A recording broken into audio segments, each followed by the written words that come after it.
Bueno, como dije, hoy me toca a mí compartir el mensaje de la palabra. El miércoles pasado se comenzó una serie que va hasta finales de abril. La serie se llama Los Nombres de Dios. Y el pastor Santiago empezó con Elohim y hoy vamos a continuar con dos nombres más. Vamos a continuar con Jehová Nisi y Jehová es mi pastor, Roy o Ra.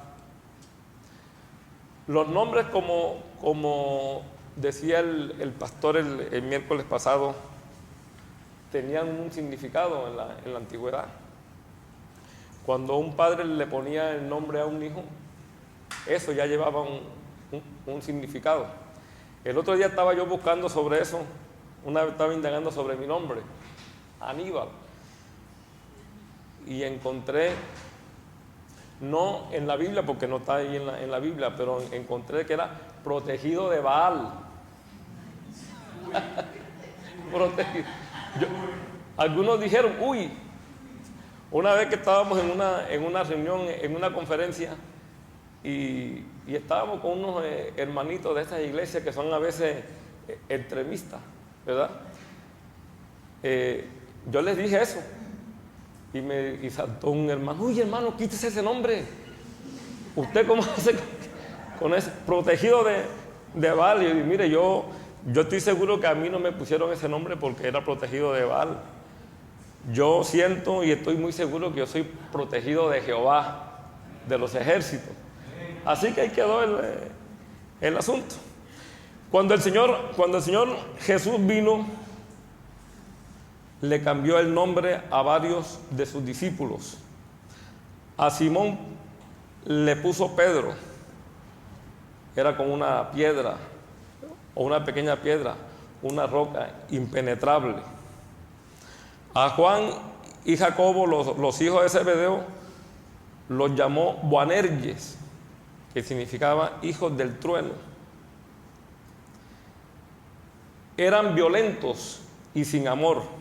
Eran tan violentos que una vez el Señor iba con ellos y iba a entrar a un pueblo y los del pueblo dijeron que no entraran. Y ellos le dijeron al Señor que hiciera caer fuego y azufre del cielo y los exterminara. Así serían sin amor. Pero fíjense cómo cambia el Señor los corazones de las personas, como es el propósito de cambiar el corazón de todos nosotros, que le dio a Juan que escribiera el Evangelio del Amor y escribió 3 cartas hermosísimas sobre el amor de Dios. Entonces fíjense cómo Dios cambia los corazones y los temperamentos. El Señor a cada uno de nosotros nos tiene un nombre nuevo. Ustedes dirán, ¿y dónde está eso? Apocalipsis 2:17. Yo lo tengo aquí, si quieren no lo busquen, yo se los leo. El que tiene oído, oiga lo que el Espíritu dice a las iglesias. Al que venciere, daré a comer del maná escondido y le daré una piedrecita blanca. Y en la piedrecita escrito un nombre nuevo, el cual ninguno conoce sino aquel que lo recibe. Apocalipsis 2:10. Así que nosotros nos van a dar el nombre que nos merecemos, según la sabiduría de Dios. Amén. Pero no estamos aquí para hablar del nombre de nosotros, ni del futuro nombre de nosotros. Aquí estamos para hablar de los nombres de Dios. Jehová Nisi. Y los nombres de Dios son producto de la manifestación del carácter de Dios. Jehová Nisi significa nuestra bandera, nuestro estandarte, el que pelea nuestras batallas. Podemos ir a Éxodo 17, 15 y 16.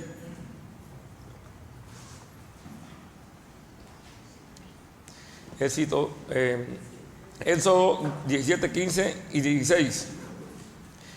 Y Moisés edificó un altar y llamó su nombre Jehová Nisi.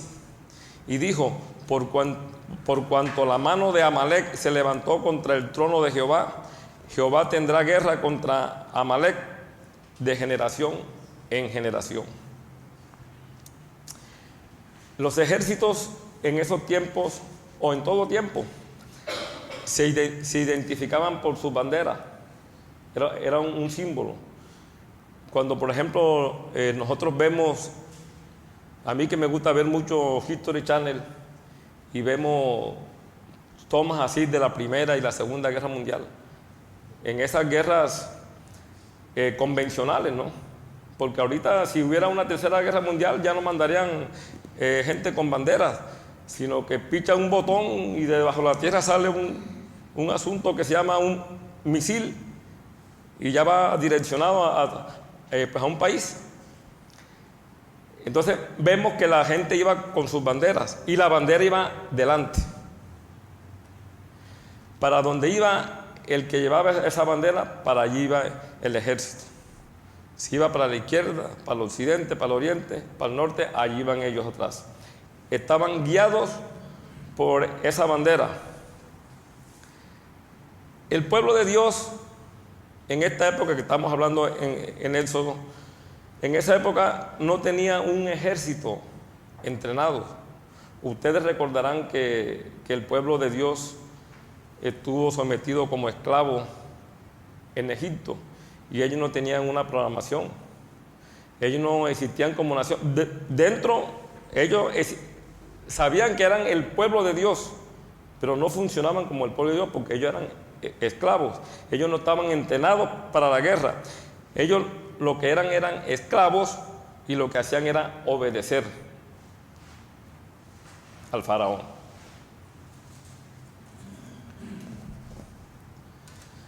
Podemos ir a Éxodo 14. Antes de ir a la guerra contra los amalecitas, ya el Señor había mostrado su poder y su protección sobre su pueblo. Éxodo 14, 13 y 14. Y Moisés dijo al pueblo: no temáis, estad firme y ved la salvación que Jehová hará hoy con vosotros, porque los egipcios que hoy habéis visto, nunca más para siempre los veréis. Jehová peleará por vosotros y vosotros estaréis tranquilos. La palabra de Dios dice que Moisés extendió su vara y el mar se abrió.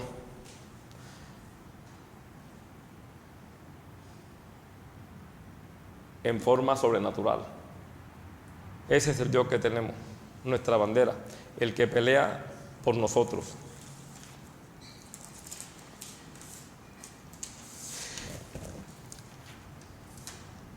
Entonces el pueblo sale en esa situación de indefensos, porque no estaban preparados para la guerra. Amalec sale a pelear contra Israel. Y Amalec significa todo aquello que se opone a Dios. Eso es lo que significa Amalec. Moisés entonces ve el asunto y sube al monte a orar para depender de Dios. El Jehová Nisi fue quien peleó la batalla en ese momento. Vamos a leer todo el capítulo 17 del 8 al 15. Capítulo 17 del 8 al 15. Dice: entonces vino Amalec y peleó contra Israel en Refidim. Y dijo Moisés a Josué: escógenos varones y sal a pelear contra Amalec. Mañana yo estaré sobre la cumbre del collado y la vara de Dios en mi mano. E hizo Josué como le dijo Moisés, peleando contra Amalec. Y Moisés y Aarón y Hur subieron a la cumbre del collado. Y sucedía que cuando alzaba Moisés su mano, Israel prevalecía, mas cuando él bajaba su mano, prevalecía Amalec.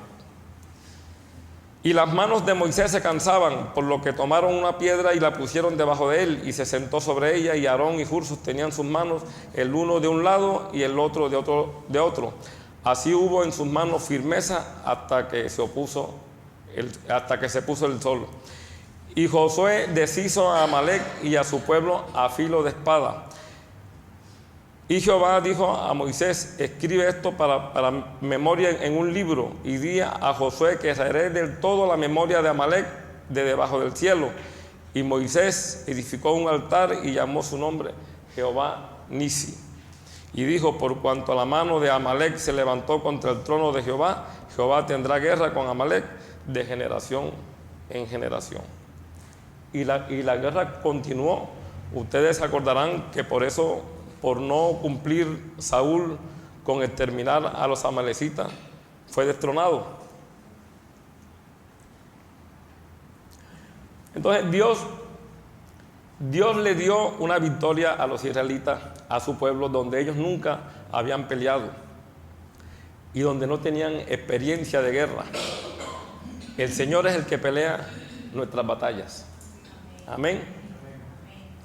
Ahora, ¿cuántas veces, yo no sé cuánto tiempo llevan ustedes como creyentes, como cristianos? Yo llevo algunos años y yo puedo contar experiencia que yo también he estado en situaciones difíciles, como estaban los israelitas, y la palabra que yo aplico ahí, indefensión. Cuando yo creo que ya está todo perdido, aparece el Señor y en forma, digamos, con su infinita misericordia, se resuelve el problema. Nosotros ciertamente hemos llegado al Señor por convicción, porque el Espíritu Santo nos dijo que ese era el camino. Pero también va creciendo nuestra fe cuando tenemos experiencia con el Señor. Quien es cristiano, lleve lo que lleve y diga que no tiene experiencia con el Señor, evalúe su relación con el Señor, porque necesariamente tenemos que tener experiencia con el Señor. Amén. Ahora, Dios es la fuente de toda victoria. Dios puede utilizar a alguien, pero la fuente de la victoria es Él. Todo don perfecto viene del Padre de las luces, en el cual no hay sombra de variación. Busquemos Salmo 20, 7 y 8. Salmo 20.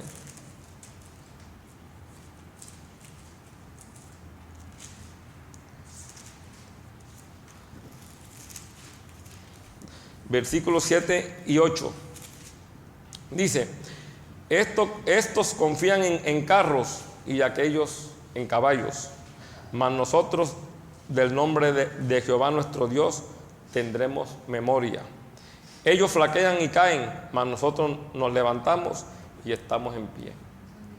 Ese es el Dios que nosotros tenemos y al cual debemos entregarnos confiadamente. Cuando reconocemos que la victoria es de Dios y cuando creemos que Él es nuestra bandera, que Él va delante de nosotros, entonces ya no dependemos tanto de los favores del hombre. Aunque, como dije antes, Dios puede resolver un problema por medio de alguien, pero la confianza y la victoria debe ser puesta ¿en quién? En Dios. Y cuando hemos perdido algo en una batalla y nos llenamos entonces como de tristeza y nos llenamos de depresión, es porque ciertamente nuestra bandera no era el Señor. Si algo así acontece es porque realmente no nos convenía. El Señor tiene cuidado de nosotros y nos dará lo mejor. Dios siempre peleará por los que confían en Él. Vayamos al primer libro de Samuel, Primer libro de Samuel 17:45. Primer libro de Samuel 17:45.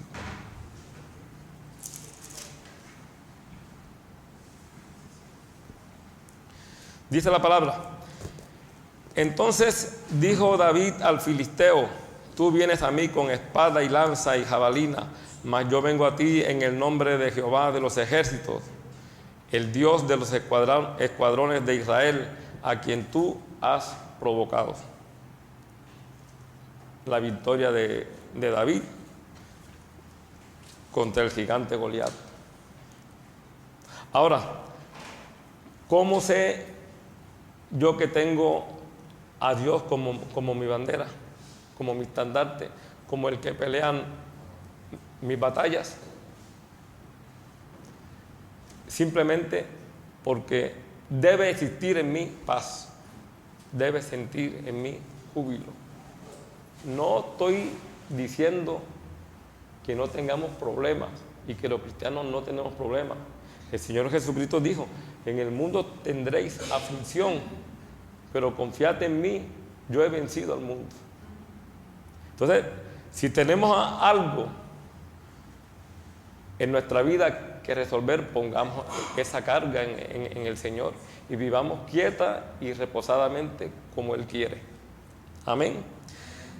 Dios puede llevar a cabo sus propósitos por medio de la victoria de los impíos. Ya los veo ahí que... ¿Cómo así? Dios puede llevar a cabo su propósito por medio de la victoria de los impíos, de los inconversos. Busquemos Isaías 44. Isaías 44, 28.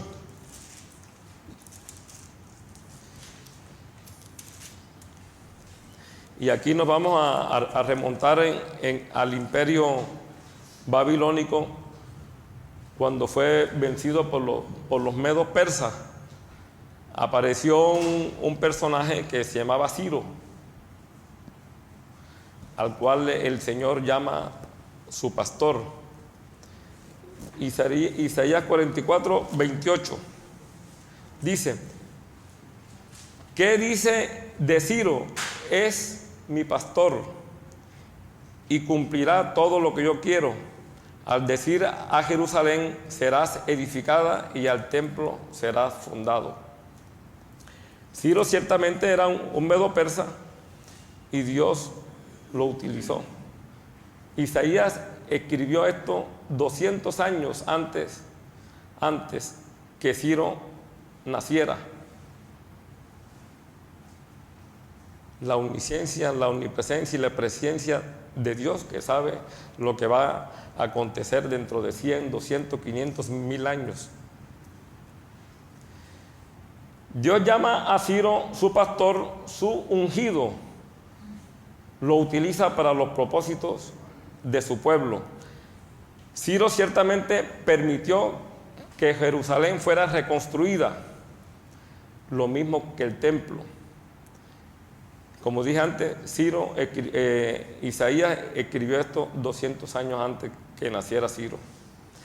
El escritor Josefo dice que Ciro se enteró de esto cuando leyó el libro de Isaías y quedó sorprendido.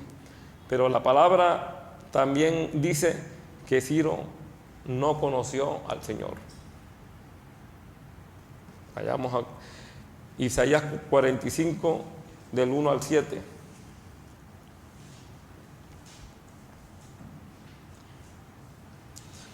Así dice Jehová a su ungido, a Ciro, al cual tomé yo por su mano derecha para sujetar naciones delante de él y desatar lomos de reyes, para abrir delante de él puertas, y las puertas no se cerrarán. Yo iré delante de ti y enderezaré los lugares torcidos, quebrantaré puertas de bronce y cerrojos de hierro haré pedazos. Y te daré los tesoros escondidos y los secretos muy guardados, para que sepa que yo soy Jehová, el Dios de Israel, que te pongo nombre. Por amor de mi siervo Jacob y de Israel, mi escogido, te llamé por tu nombre, te puse sobrenombre, aunque no me conociste. No conoció Ciro al Señor. Yo soy Jehová y ninguno más hay. No hay Dios fuera de mí, yo te ceñiré, aunque tú no me conociste, para que se sepa desde el nacimiento del sol y hasta donde se pone, que no hay más que yo Jehová y ninguno más que yo, que formo la luz y creo las tinieblas, que hago la paz y creo la adversidad. Yo Jehová soy el que hago todo esto. Al tener un Dios tan grande que va delante de nosotros como nuestra bandera, como esos ejércitos peleando toda nuestra batalla, nosotros lo que tenemos es que portar esa bandera con dignidad.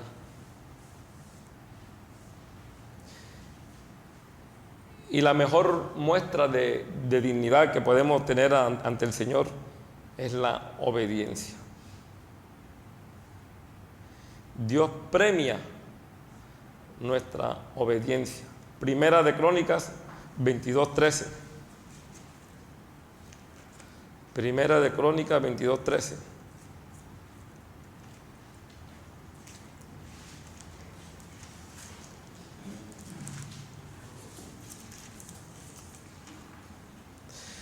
Dice, entonces será prosperado si cuidares de poner por obra los estatutos y decretos que Jehová mandó a Moisés para Israel.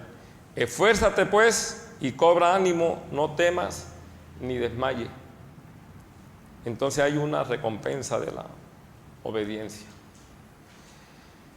Pero la batalla más grande que ha librado Dios por nosotros, la más grande y que trascendió hasta la eternidad, fue allí en la cruz de Calvario. Porque ciertamente en ese lugar es donde deberíamos estar todos nosotros. Y Él, por su amor, su misericordia, fue clavado allí para limpiarnos de todo pecado, de toda maldad y llevarnos a la vida eterna. Amén. Como son dos mensajes, porque este podría extenderse mucho más. Ahí podríamos hablar sobre Josafat, sobre la victoria que dio Dios en Samaria y muchas otras cosas. Pero tenemos otro mensaje que es: Jehová es mi pastor.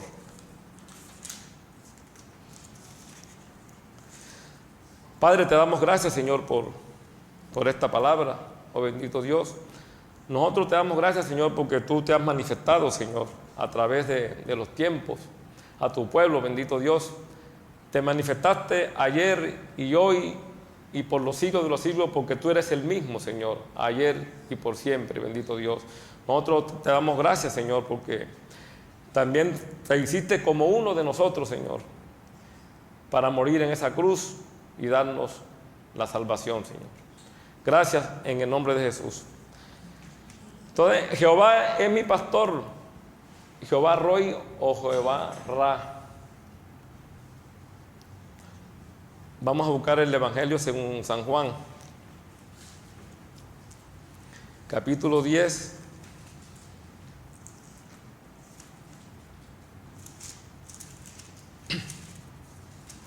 versículo 10. ¿Ya lo tienen? Dice: el ladrón no viene sino para hurtar y matar y destruir. Yo he venido para que tengan vida y para que la tengan en abundancia.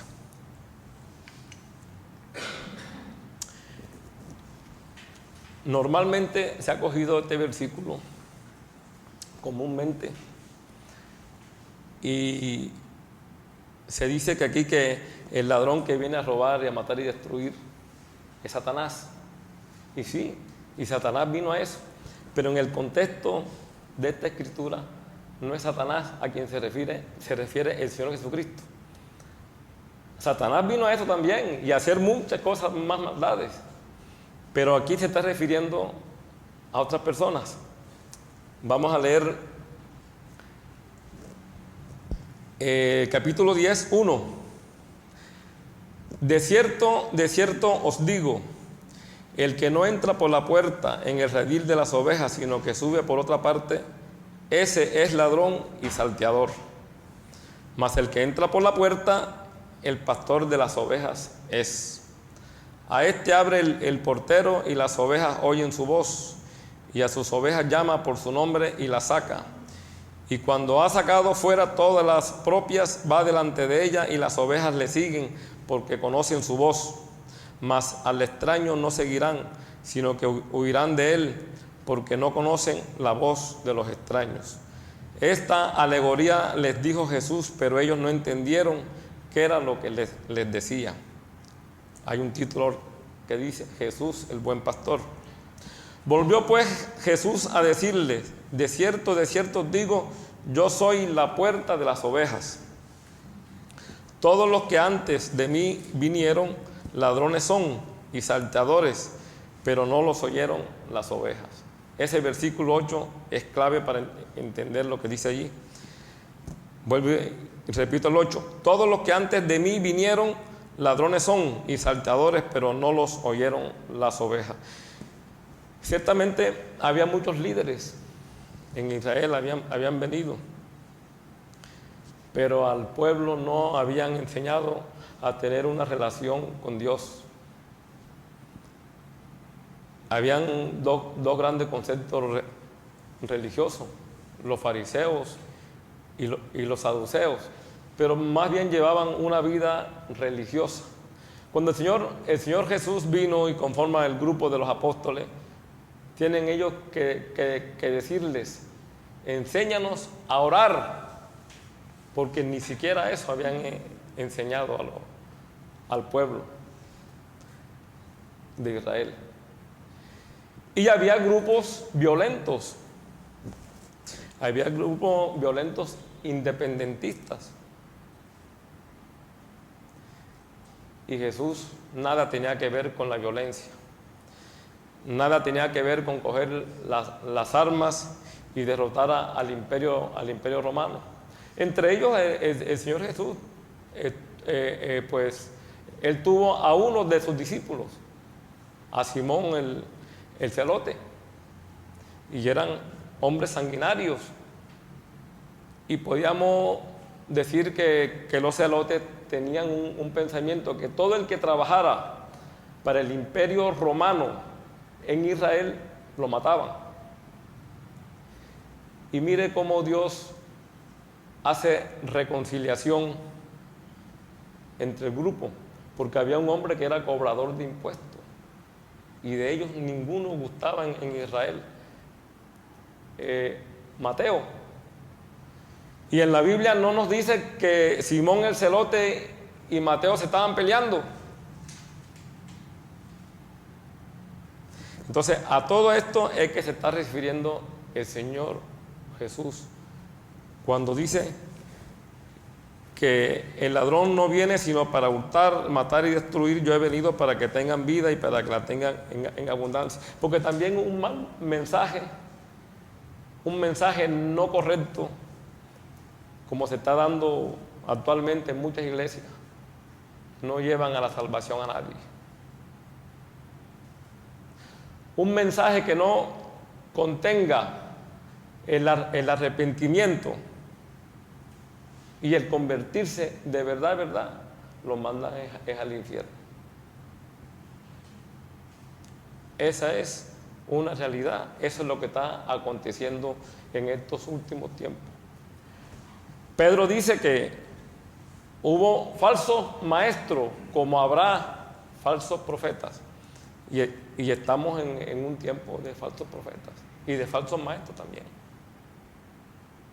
Y se amontonarán a escuchar fábulas, lo que les conviene.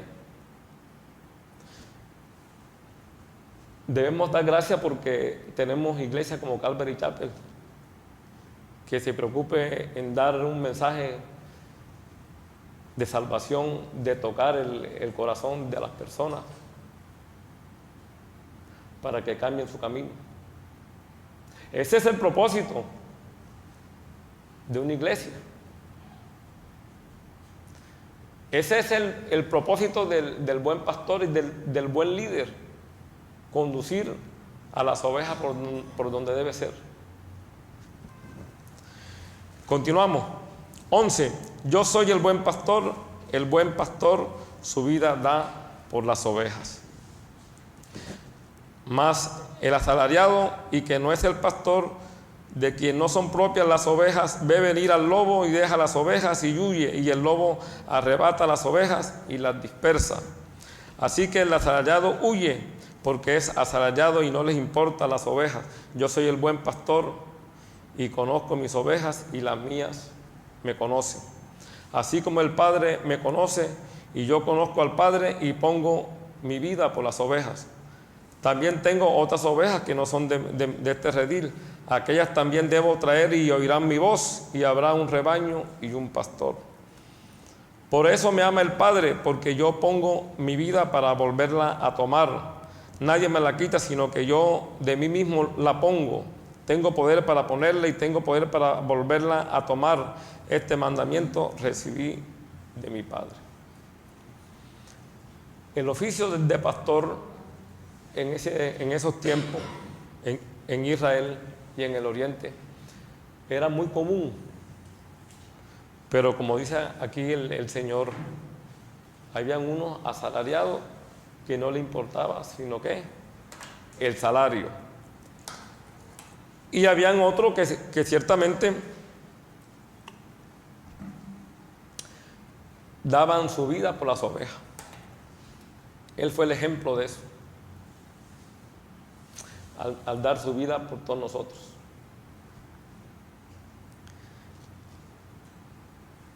Era de exigencia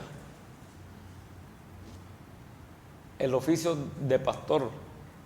Un pastor no podía llegar allá donde el dueño de las ovejas y decirle: mire, llegó un lobo y se comió dos ovejas. No. Él tenía que llevar la muestra de que había peleado con el lobo, con el tigre o con el león, y llevar parte de la oveja para poderle creer, y los arañazos y heridos. Eso era lo que se usaba por eso Dios, el Señor Jesús, pone esa semejanza entre pastor y oveja. Ahora, las ovejas sí, pues también en el estudio que uno hace, encuentra que las ovejas son torpes y nos compara con ellas, desobedientes, cegatas, pero tienen el oído bien afinado. 1000 años antes del Señor Jesús existió un pastor que se llamó David, y David sabía estas cosas, que era ser un buen pastor. Primer libro de Samuel 17.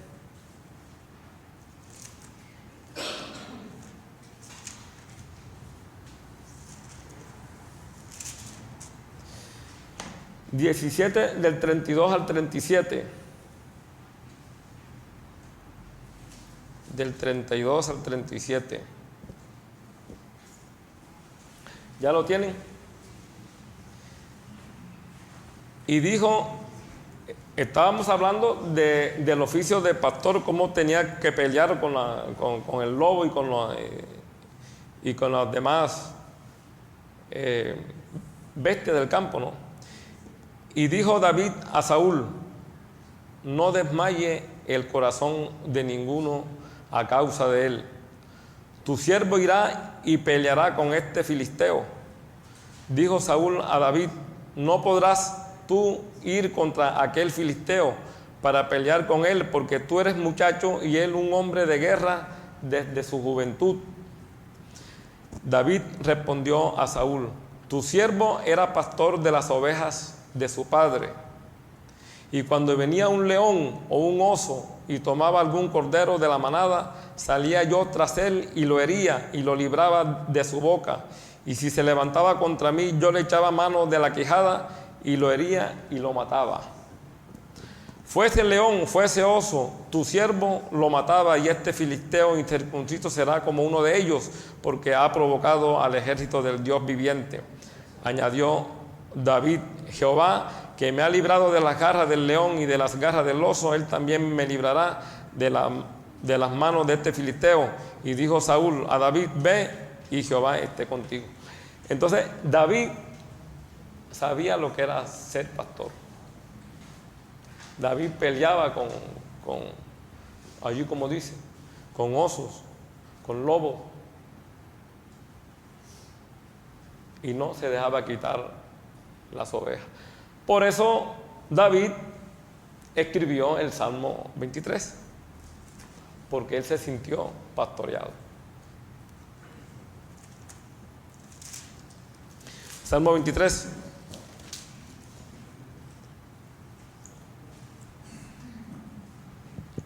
Dice: Jehová es mi pastor, nada me faltará. Nada le faltaría ciertamente a David para que se cumpliera la voluntad de Dios. No se refería a David aquí a cosas materiales, y esto es ciertamente lo que acontece al ser humano, que cuando dice nada me faltará, ya está pensando en casa, carro y beca. No estaba pensando en eso, porque él sabía que como rey iba a vivir en un palacio. David era un hombre perseguido, pero había experimentado la protección de Dios, su paz y su provisión. David sabía que el Dios que estaba con él en la abundancia también iba a estar con él en la escasez, en la dificultad o en la enfermedad. Y eso es lo que tenemos que tener nosotros seguro en nuestra vida, que Él tiene cuidado de todos nosotros. Amén.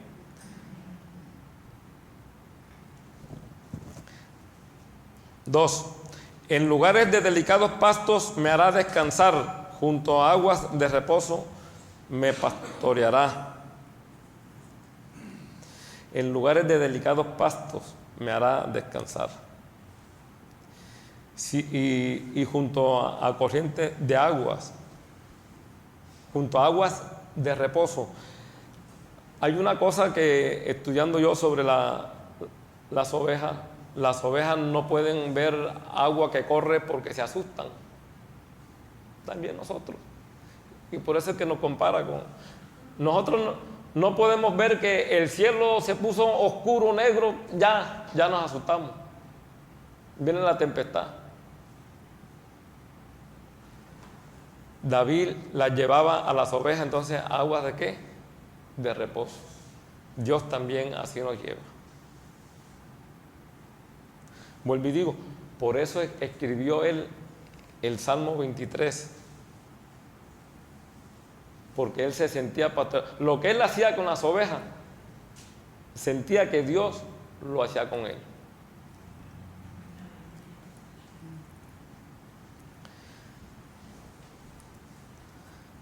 Bueno. 3. Confortará mi alma, me guiará por sendas de justicia por amor de su nombre.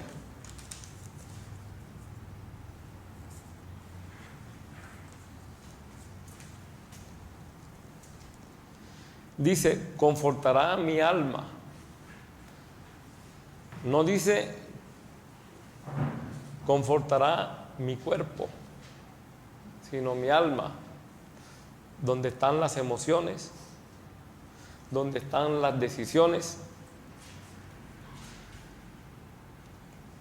Y ciertamente el Señor quiere que entreguemos nuestra alma a Él, donde están esas decisiones, porque ciertamente viendo las estadísticas encontramos en el mundo, cuando vemos reportes por la radio, por la televisión, la cantidad de gente enferma tomando pastillas para dormir, yendo donde el psiquiatra. ¿Por qué? Por las malas decisiones. Lo que el Señor quiere es que entreguemos esa parte de donde se toman las decisiones y donde tenemos las emociones para Él controlar esa parte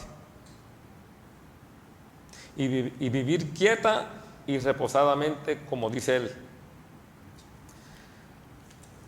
Dice el cuarto: aunque ande en valle de sombra de muerte, no temeré mal alguno, porque tú estarás conmigo, tu vara y tu cayado me infundirán aliento. Lo que sí debemos estar seguros es que el Señor siempre nos va a proteger. Aunque nosotros nos descarriemos y vayamos a ese valle de muerte, a ese valle de sombra de muerte.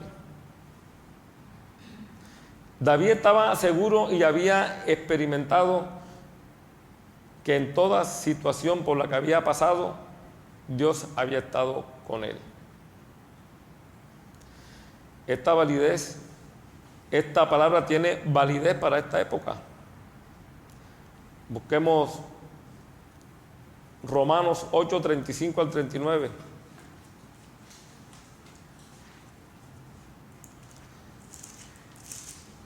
Romanos 8, 35 al 39.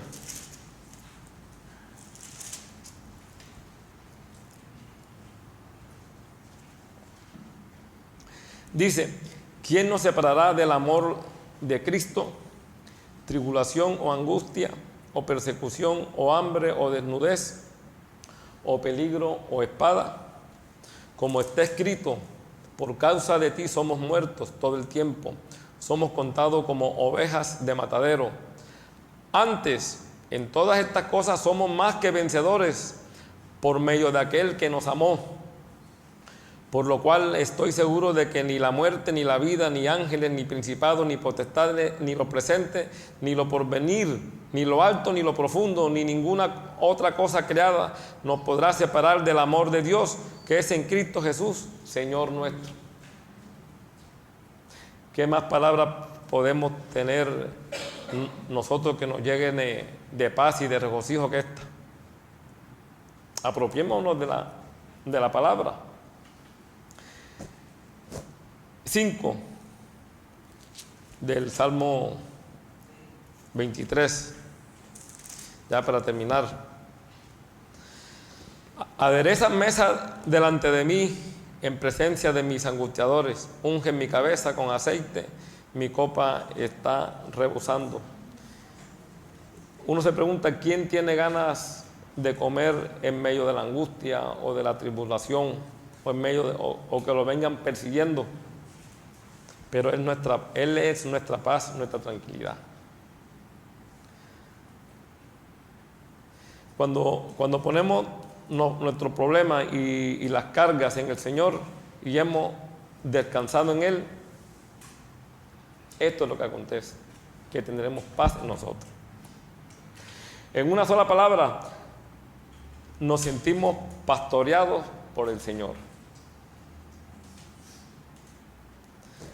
Y sexto, ciertamente el bien y la misericordia me seguirán todos los días de mi vida, y en la casa de Jehová moraré por largos días.